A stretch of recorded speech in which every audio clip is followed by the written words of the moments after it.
డబ్బులు వేరే ఊళ్ళో ఎక్కడన్నా పని తెచ్చుకో ఇస్తా అని చెప్పి మాట్లాడిన అంత కష్టంగా 4 సంవత్సరాలు. మొన్న ఇప్పుడు నేను ఒక పేపర్లో చూసిన ఎవరో మా పెద్ద మనిషి అన్నాడు, నీళ్ళు ఏమన్నా ఆంధ్రాకోతున్నాయా అన్నాడు. రేపు కాబోయే ఇప్పుడు మన అన్నను ఎంపీగా గెలిపించి పార్లమెంట్ ఢిల్లీకి పంపించుకోవాలని మనం ఐక్యంగా ఉండాలని మనవి.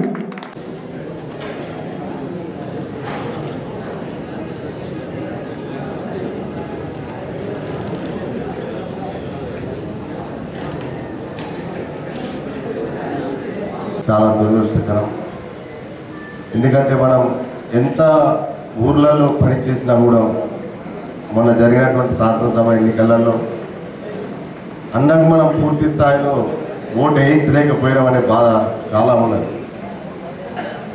చాలా మటుకు బతిలాడినాం ఓటర్లను. మీకు గత 30 సంవత్సరాల నుంచి ఒక క్రమశిక్షణ గల నాయకుడు జీవనన్న, అతని దగ్గర మేము కూడా క్రమశిక్షణతోనే పెరిగినాం.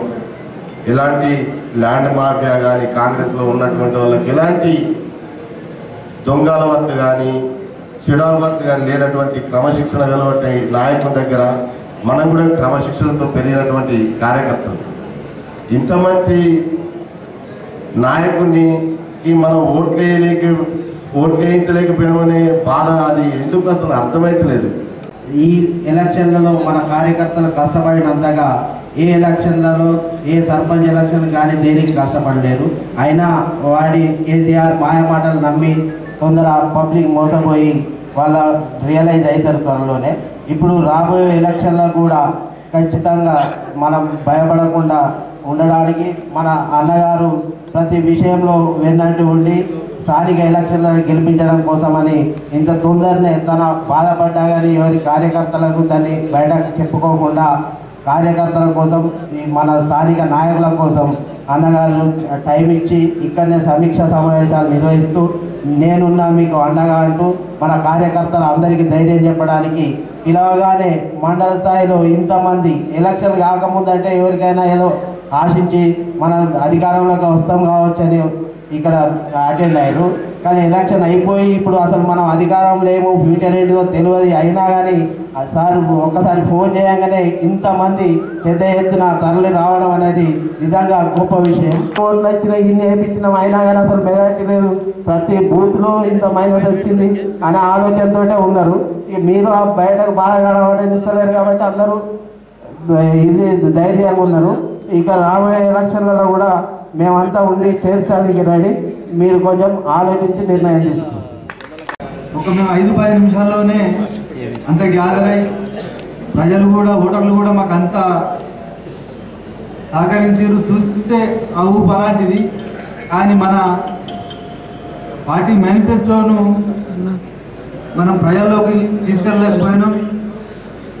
ఆ పార్టీ ఇచ్చే ఆ 1000 రూపాయలకు వారి యొక్క దృష్టి అంతా 1000 రూపాయల పైనే, ఆ రైతు బంధు పైనే ఉండిపోయింది. కానీ ప్రజల్లో ఉండే దాన్ని మనం మన మేనిఫెస్టోను ముఖ్యంగా ప్రజల్లోకి తీసుకుపోలేకపోయినాం. ఇప్పటికైనా ప్రజలు మన వెంటే ఉన్నారు.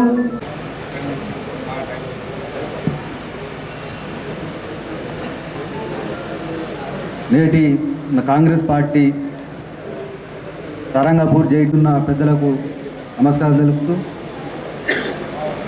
వాస్తవంగా మా రేచిపల్లి గ్రామం నుండి గతంలో జరిగిన విధంగానే ఒక 1000 మెజార్టీ సాధిస్తామని ఎలక్షన్ జరిగే రోజు వరకు కూడా మీరు ఈ కార్యక్రమం చేసినందుకు ఈ కార్యకర్తలందరినీ ఉత్సాహవంతులు చేసే బాధ్యత ఇంకా మనందరి పైన ఉంది.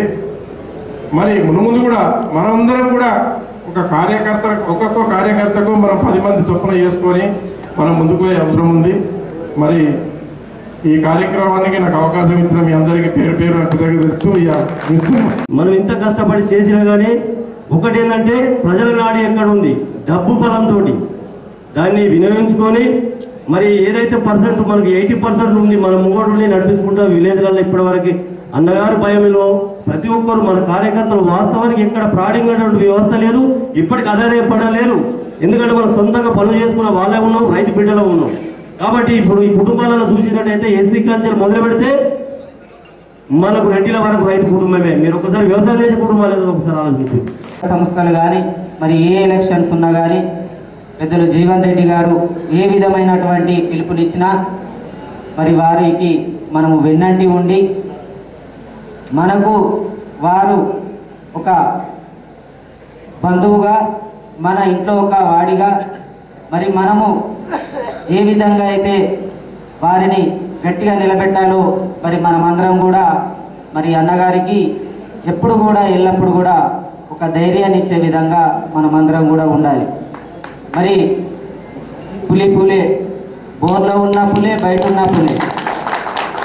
మరి అదేవిధంగా అసెంబ్లీనే గడగడలాడించినటువంటి ఉమ్మడి ఆంధ్రప్రదేశ్లోనే మరి అసెంబ్లీనే గడగడలాడించినటువంటి నాయకుడు పెద్దలు జీవన్ రెడ్డి గారు.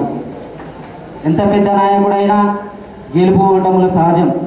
కానీ ఓడినంత మాత్రాన నాకు పదవి లేదు అనే నిరుత్సాహపడకుండా ప్రజల మధ్యనే ఉంటూ ప్రజల యొక్క కష్ట సుఖాలలో పాలు పంచుకుంటున్నటువంటి నాయకులు పెద్దలు జీవన్ రెడ్డి గారు.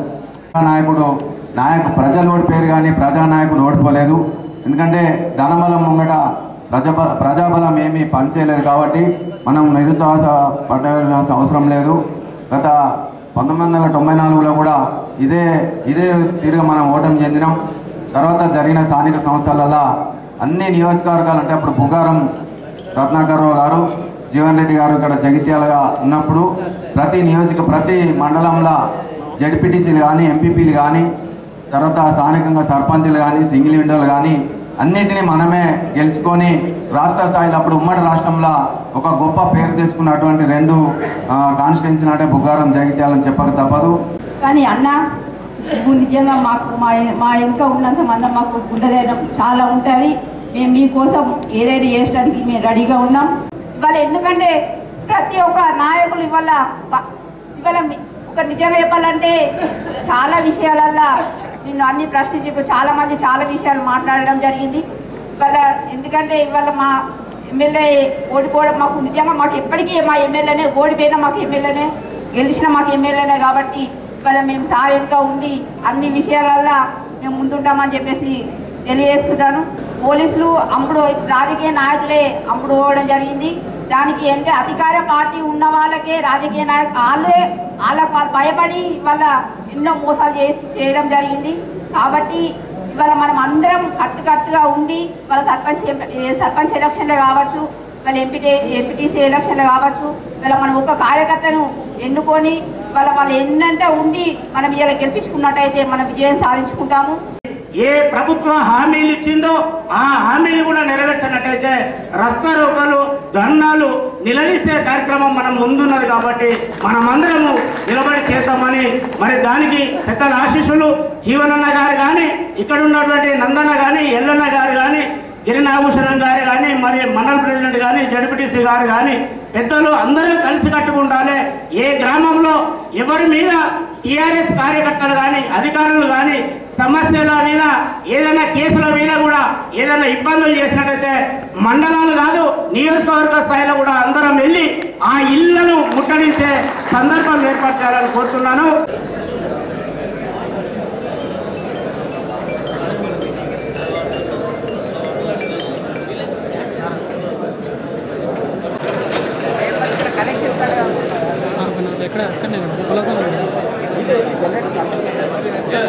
జనరేటర్ నడుస్తుంది ఇక్కడనే. ఎన్టీ రామారావు గారు ఓడిపోయిన సందర్భాన్ని గుర్తు చేస్తా ఉన్నాను. వారు ఎప్పుడు ఓటమి అయినా ప్రజలు తిరస్కరించినప్పటికీ కూడా ఇంకా కూడా ఏదో మాలో తక్కువ ఉన్నది, ప్రజలకు ఊహించినంత మేము సేవ చేయలేకపోయినామని చెప్పి వారు ప్రజా జీవితంలోనే చివరి శ్వాస వరకు ఉంటూ ఉన్నత స్థాయి దేశ ప్రధాని రాష్ట్ర ముఖ్యమంత్రి స్థాయికి ఉన్నటువంటి విషయాన్ని కూడా దయచేసి సోదరులు గమనించాలి. జగిత్యాల అంటే జీవనన్న అంటే జగిత్యాల. ఈ జగిత్యాల పేరును రాష్ట్ర వ్యాప్తంగా దేశవ్యాప్తంగా ఒక ఉన్నత స్థాయికి ఒక ఉన్నతమైనటువంటి గుర్తుకు ఇచ్చేటువంటి నాయకులు మన జీవన్ రెడ్డి గారు చెప్పక తప్పదు. ముందుగా రాజకీయంలో రావడం కన్నా ముందు నిజంగా ఎసోటి నాయకుడు ఉంటాడో ఎలా ఉంటుందో అనే భయం అనేది ఒకటి ఉండే. కానీ వాస్తవంగా మిమ్మల్ని చూసినాక నిజంగా గర్వంగా అనిపిస్తుంది. ఇసోటి నాయకుడు అందులో మేము ఉండి పని చేసినామని నిజంగా అదృష్టంగా అనిపిస్తుంది. ఇసోటి నాయకుడు ప్రజలకు ఎప్పటికీ ప్రజల మనిషి అని ఎప్పటికీ ప్రజల కోసమే ఉంటాడు. తన ఫ్యామిలీ కానీ కాకుండా ప్రజలే నా ఫ్యామిలీ అనుకుంటా, ప్రజలే నాకు అన్ని అని భావించి ప్రజల కోసం చేసే నాయకుడే మనకు అవసరం. మనకు మేలు జరగాలి, మనకు డెవలప్మెంట్ జరగాలి. జగిత్యాలంటే ఖచ్చితంగా జీవనన్న గెలవాలి. మన కార్యకర్తలు మనం బాధపడద్దు. మనకి ఇటువంటి గొప్ప నాయకుడు ఉన్నాడు. మన ఇటువంటి గొప్ప నాయకుని మళ్ళీ ఎల్లకాలం ఇట్లానే గెలిపించుకొని మన డెవలప్మెంట్ విషయాలలో చూసుకోవాలని నేను భావిస్తూ నాకు ఈ అవకాశం ఇచ్చిన అందరికీ ధన్యవాదాలు తెలియజేస్తున్నాను. దాదాపు అన్ని గ్రామాలు తిరిగిన అన్ని గ్రామాలలో కార్యకర్తలు దాదాపు 200 మంది కన్నా తక్కువ లేక ఇంటింటికి తిరగడం జరిగింది. మరి అన్ని గ్రామాలు కూడా ఒక్కొక్కరు ఇంటికి 2 సార్లు పోవడం జరిగింది. మనం మరి జీవనన్న గురించి కూడా అన్ని రకాల చెప్పడం జరిగింది. మన అభివృద్ధి కూడా మరి జీవనన్న తప్ప మరి జీవనన్న ఓడిపోతే మనం నిజంగా ఎంత పెద్ద రాజకీయ నాయకుని కోల్పోతామో మీ అందరికీ తెలుసని కూడా చెప్పడం జరిగింది. మరి మన మేనిఫెస్టో కూడా అందరికీ చెప్పడం జరిగింది.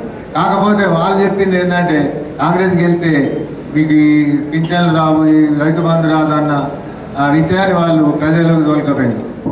అట్టిగా ఉండకుండా తన నిజంగా ఒక ఎంపీ ఏదో ఒకటి పదవి తెచ్చుకుంటేనే మన అందరం కూడా మరి ఎంతో అంటే వాస్తవంగా మనం మనోధైర్యం కోల్పోకుండా ఉంటాం. రేపు పొద్దుగాల ఏమైనా కూడా మనం కలిసికట్టుగా పని చేసుకుందాం. వాళ్ళు ఇప్పుడు గంగాధర్ అన్నట్టు ఎక్కడ ఏమైనా కూడా మనం కొట్లాడడానికి సిద్ధంగా ఉండాలని మనం చేస్తూ మరి అవకాశం కల్పించిన మీ అందరికీ నా హృదయపూర్వక నమస్కారాలు చెప్తూ మనం ఓటమి గెలుసు సార్కు కొత్త ఏం కాదు.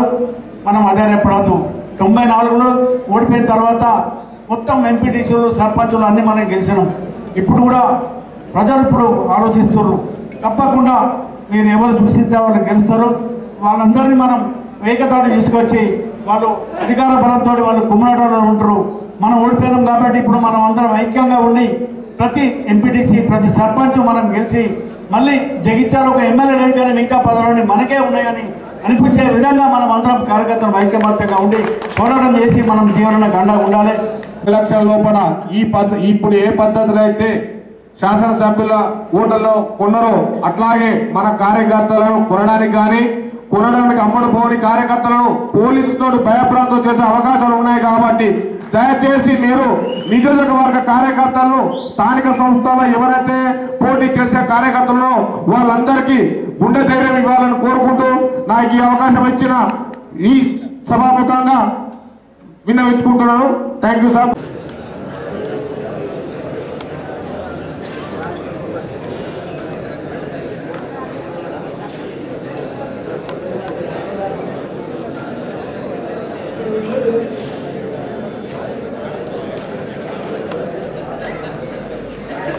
ఈ ఎన్నికల్లో అహర్నిశలు కాంగ్రెస్ పార్టీ విజయం కోసం కృషి చేసినటువంటి సోదర కాంగ్రెస్ కార్యకర్తలు, అభిమానులు, పాత్రికేయ సోదరులకు అందరికీ హృదయపూర్వకంగా నమస్కారం చెప్తూ, వాస్తవంగా ఈ ఎన్నిక ఫలితాలు కొంత ఆశ్చర్యాన్ని గురి చేసిందని చెప్పక తప్పదని చెప్పండి.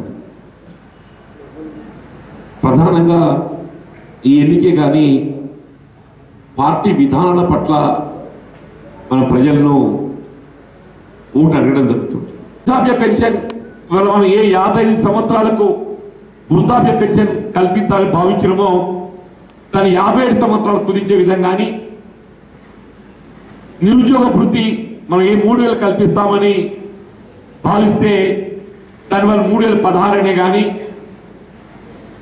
ఇలా ప్రభుత్వ ఉద్యోగస్తుల పదవి విరమణ మనం 60 సంవత్సరాలు పేర్కొంటే వాళ్ళు 61 సంవత్సరం కానీ కేవలం ఏదైతుందో మన ప్రణాళికను అధిగమించే విధంగా వాళ్ళు ఏదో చేస్తున్నాం అన్నట్టు ఒక భావన కల్పించాలనేటువంటి ఒక ఆలోచనతో మన దాన్ని ఒక విధంగా కాపీ కొట్టిందని చెప్పాలి తప్పని చెప్పంటున్నాను.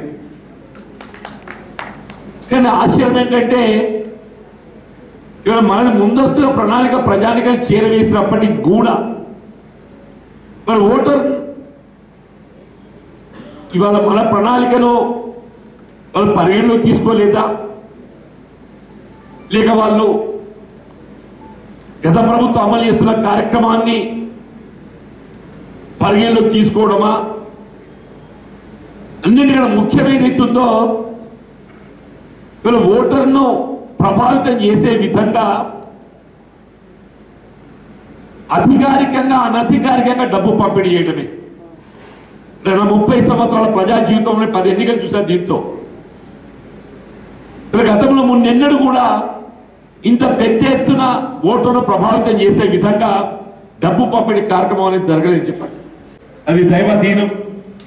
నాకేం అంటున్నా, నేను ప్రజా జీవితంలో నా అంత అదృష్టవంతులు లేడని చెప్పండి. నాకున్న ఆర్థిక స్థితిగతుల్లో ఏనాడు కూడా గ్రామీణ ప్రాంత కార్యకర్తలు నన్ను ఎన్నడూ కూడా ₹1 కూడా అడగడానికి ధైర్యం చేయలేని చెప్పండి. మేము అన్నది ఏమంటే అడిగితే ఇది మాకే అగౌరవం అనే విధంగా ఏదైతుందో ఎవరు కూడా చెప్పంటున్నాను. అంటే నాకు ఈ 10 ఎన్నికలు కొట్లాడినా నేను 10 ఎన్నికల్లో కూడా ముఖ్యంగా గ్రామీణ ప్రాంతం కార్యకర్తలకు అండగా నిలవడం, అది జగిత్యాల మండలం అని చెప్పండి. జగిత్యాల మండలం ఈ 10 ఎన్నికల్లో ఎన్నడూ కూడా నన్ను ఆర్థికంగా ఇబ్బంది పెట్టకుండా నాకు అండగా నిలిచినటువంటి యొక్క వీళ్ళ మీ అభిమానానికి ఏదైతుందో నేను ఎన్ని జన్మలెత్తినా మీ రుణం తీర్చుకోలేదని చెప్పి సమావేశం చేస్తాను చెప్పండి. సాధారణ గ్రామీణ ప్రాంతం అంటే నేను ఎప్పుడు చెప్తుంటా, మన కులానికి ఎవరమైనా రైతాంగమే. నాకు ఎప్పటికీ అదే ఆపేక్ష. నేను ఒక రైతు కూడా నేను ఎప్పటికీ చెప్తుంటా, నేను కులానికి ఎవరైనా కానీ వ్యవసాయం పైన ఆధారపడ్డ ప్రతి వాడు రైతేనే చెప్పంటాడు. రైతుకి ఏం కావాలి? సాగునీరు కావాలి ప్రధానంగా. తర్వాత ఏం కావాలి? గిట్టుబాటు ధర కావాలి. ఈ 2 విషయాలు నేను మాట్లాడితే మొన్న ఎన్నికల్లో మన ఎద్దేవా చేసిందే. జీవన్ రెడ్డి రైతులు రెచ్చగొడుతున్నాడు, ప్రాజెక్టులో పుష్కలంగా నీరుంది, 2వ పంటకు నీరిచ్చే బాధ్యత నాది, ఇదే చలిగా ఏదైతుందో నేను ఛాలెంజ్ చెప్పింది. మీరు 2వ పంటకు ఏదైతుందో వరిధాన్యానికి సరిపడే 8 తల్ల నీళ్ళు ఇస్తా అని చెప్పని మీరు ప్రకటన చేయండి. నేను ఓటు అడగాలని చెప్పాను. ఇదే చలిగా చెప్పింది. మీరు ఏమైందే 4 తల్లు ఇస్తామని చెప్పండి. 4 తల్లి పంట ఏదైనా ఉన్నదే ఏమంటే 6 తడి పంట. 6 తడి పంట అదేదో చెప్పు. 4 తల్లి పంటే 6 తడి పంటే మొక్కజొన్న వండుద్దా? అది 8 తల్లు కావాలి. ఏదైనా 8 టన్నులు కావాలి. ఏ పంట అయినా 6 తడి పంట అయినా 4 నెలలు పడితేనే పంట పండుద్ది, ఇంటికి వస్తుంది, లేకుండా ఇంటికి రాదు. అంటే దయచేసి ఏదైతుందో రైతాంగాన్ని ఏ విధంగా మభ్య పెట్టాలి అక్కడ ఒడ్డెక్కించుకోవాలి. ఏమంటున్నావు? ఇవన్నీ నీళ్లు మేము ఆంధ్రకి ఇచ్చినామా? అరే నువ్వు ఆంధ్రకి ఇచ్చినవా తెలంగాణకి ఇచ్చినవా కాదు, మా కరీంనగర్ జిల్లా జగిత్యాల ప్రాంతం రైతాంగం పొట్ట కొట్టి రైతాంగం సంబంధం లేని ఎస్ఆర్బి ప్రాజెక్ట్ మిడిమాల ఎస్ఆర్బి ఆయకట్ట కింద ఉందా? ఎక్కడ మీరు అడుగుతారే ఎందుకంటే ఓడిపోయినా. కానీ ఏదైతున్నదో అరే నువ్వు ఇన్నిసార్లు ఎట్లా గెలిచినవా? మనం చూపుతున్న ఏమున్నట్టు కనబడేది, మనకి ఎట్లా ప్రజలు ఒకటి ఎత్తున్నారు? అరే ప్రజలే అక్కడ అందుబాటులో కార్యకర్త అంటదంటున్నది. ఏ ఊరే కానీ ఏ పల్లె కానీ ఏది ఎత్తుందో మొత్తం బరువు బాధ్యత వాళ్ళే చూసుకుంటారు. నేను వాళ్ళు చెప్పినట్టు చేస్తా, ప్రజలకు అందుబాటులో నేను చేసే పని చెప్పింది. సరే వాళ్ళ దురదృష్టం పోయిందన్న బాధ లేదని చెప్పి అంటున్నాం. వీళ్ళు ఎక్కడ పోయిందో అక్కడనే భవిష్యత్తు వెతుక్కోవాలి. ఎక్కడ పోయిందో అక్కడనే భవిష్యత్తు వెతుక్కోవాలి. అది ఏ హోదా అనేది కాదు. రేపు కాంగ్రెస్ పార్టీ అధిష్టానం ఏ నిర్ణయం తీసుకున్నా దానికి కట్టుబడి ఉన్న అందరం కూడా కలిసి పనిచేయాలని చెప్పండి. రేపు రాబోయే స్థానిక సంస్థల ఎన్నికల్లో మీ ఆలోచన ప్రతి గ్రామం లోపల ఎందుకంటే మీరే అందరూ కలిసి పనిచేసిండ్రు, మీ ఆలోచన సూచన ఏ విధంగా ఉంటుందో దానికి అనుగుణంగా అభ్యర్థులను ఎంపిక చేయడం జరుగుతుంది. మీ సూచన పరిణామం తీసుకోవడం జరుగుతుంది. మనం నిర్ణయించుకో అభ్యర్థుల గెలుపు కొరకు ఏదైతుందో నేను ఏ విధంగా వినియోగించుకుంటారో మీరు వినియోగించుకోండి. నేను వాళ్ళ శాతం ఎన్నికల్లో ఏ విధంగా తిరిగినో నేను తిరగడానికి సిద్ధంగా ఉన్నా చెప్పండి. కావాల్సిందా ఏదైతుందో మన పార్టీ బలోపేతం కావాలి, మన కార్యకర్త మనోధైర్యాన్ని ఏదైతుందో మనం నింపుకోవాలి. ఇవాళ మిత్రుడు గంగాధర్ గారు అన్నట్టు ఎవడి జరగాల్సిన అవసరం లేదు. ఆయన మనం తప్పు చేయనంత వరకు ఎవరైనా భయపడాల్సిన అవసరం లేదని చెప్పండి. ఇవాళ మనం ఎమ్మెల్యే లేకపోవచ్చు కాక ఇవాళ మొన్న మన ప్రతిపక్షంగా ఉన్నాం, ఇవాళ ప్రతిపక్షంగా ఉన్నాం చెప్పండి. మొన్న కొద్దిగా ఎమ్మెల్యే ఉండడంతో ఏదైతుందో ప్రజాపక్షం వహించాల్సి వచ్చింది. ఇవాళ ఏదైతుందో పూర్తి స్థాయిలో కార్యకర్తల పక్షమే నిలబడదవుతుందని చెప్పని కూడా మనం చెప్పాలి.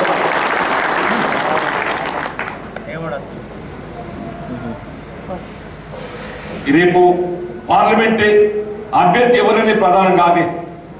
పార్టీ అధిష్టానం ఏ నిర్ణయం తీసుకున్నా వీళ్ళ శాసనసభ ఎన్నికల్లో వీళ్ళ మనకి సాంకేతికంగా ఏ లోపం కనబడ్డదో ఈ లోపాన్ని భర్తీ చేసి జగిత్యాల శాసనసభ నియోజకవర్గంలో మన ఆధిక్యత నిరూపించుకునే విధంగా మనందరం ఖచ్చితంగా కృషి చేయాలని కోరుతూ మన కింద అసలు వాస్తవంగా నేను మీకు మనోధైర్యాన్ని కల్పించాలని చెప్పంటే మీరు ఇంత పెద్దతో తరలి వచ్చి నాకు మనోధైర్యాన్ని నింపినందుకు నేను మరొకసారి సోదర కాంగ్రెస్ కార్యకర్తలకు అందరికీ హృదయపూర్వకంగా ధన్యవాదాలు చేస్తూ సెలవు తీసుకుంటూ జై హింద్, జై కాంగ్రెస్.